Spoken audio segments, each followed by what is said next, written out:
this gentleman been training for a really long time, had already had previous experience before he came here. Happened to just run into him at an embroidery place down in Mansfield. Was getting some stuff done, and he's like, "Hey, you do jiu-jitsu?" And I'm like, "Yeah." And then it just kind of like, "Where do you train?" I'm like, "Up the street." Just moved, started a location up. He came to check it out. You know, people tell you all the time, "Well, I'm gonna come check it out." Come check it out. People never show up, you know.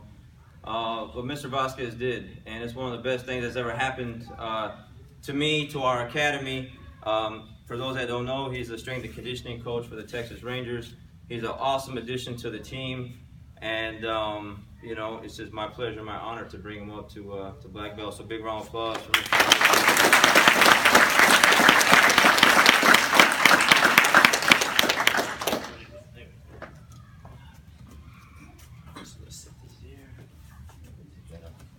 The tie here. We'll get that to the tie for me.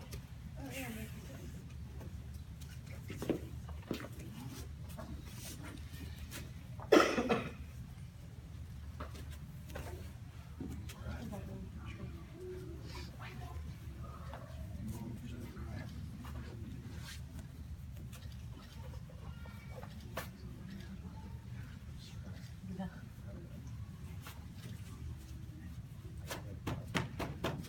Congratulations, sir. Hey. Okay.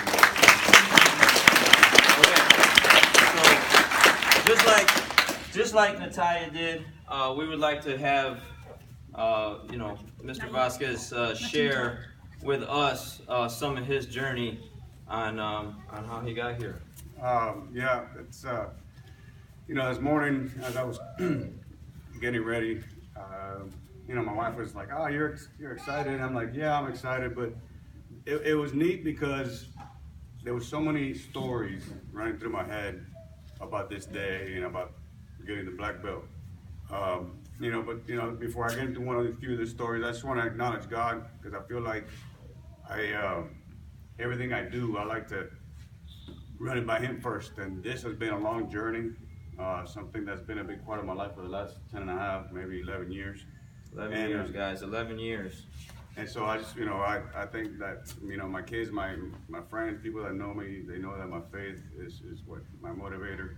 As I was thinking about this all week, this morning, just thinking about some of the stories, I met Coach Alvarez. I remember the first time, kind of what convinced me to come over here. I called him. I'd been to 2 previous places, and the atmosphere wasn't as friendly. There was not much supervision. It was like WWE beat down every day.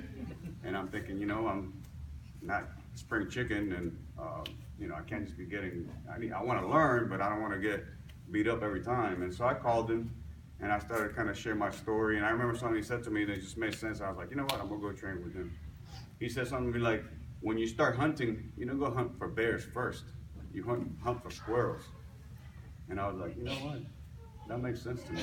I know that as a white belt, I'm not gonna get submissions, and I'm not gonna be able to do certain things, but it got me to thinking, you know what? If this guy's gonna coach me and teach me with that mindset of, let's just attack the little things first, and when you get good at the little things, then you can go hunt the bears. And that made it. I know I wear my kids out with this stuff, but I'm a big quote guy. I like motivational quotes and things that share wisdom with people, and that made a lot of sense when it came to jiu-jitsu. For those of you that are learning, that are white belts or starting out, yeah, just hunt for squirrels first.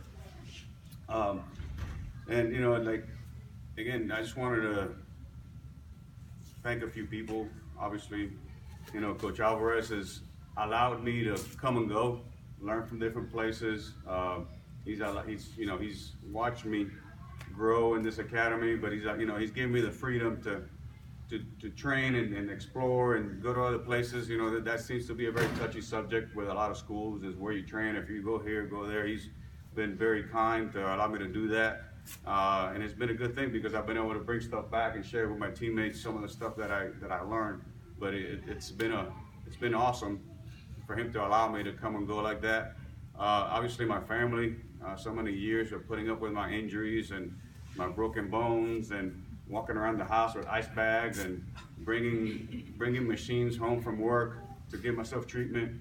You know, I know it's kind of annoying, but you know, I know that they put up with a lot for me to try to get here in the mornings and keep the training going. I know that they've been a big part of that.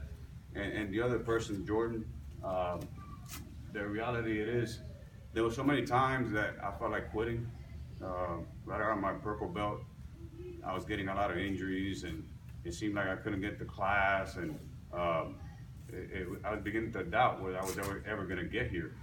And for whatever reason, I would get a text from Jordan, "Hey, you've been training?"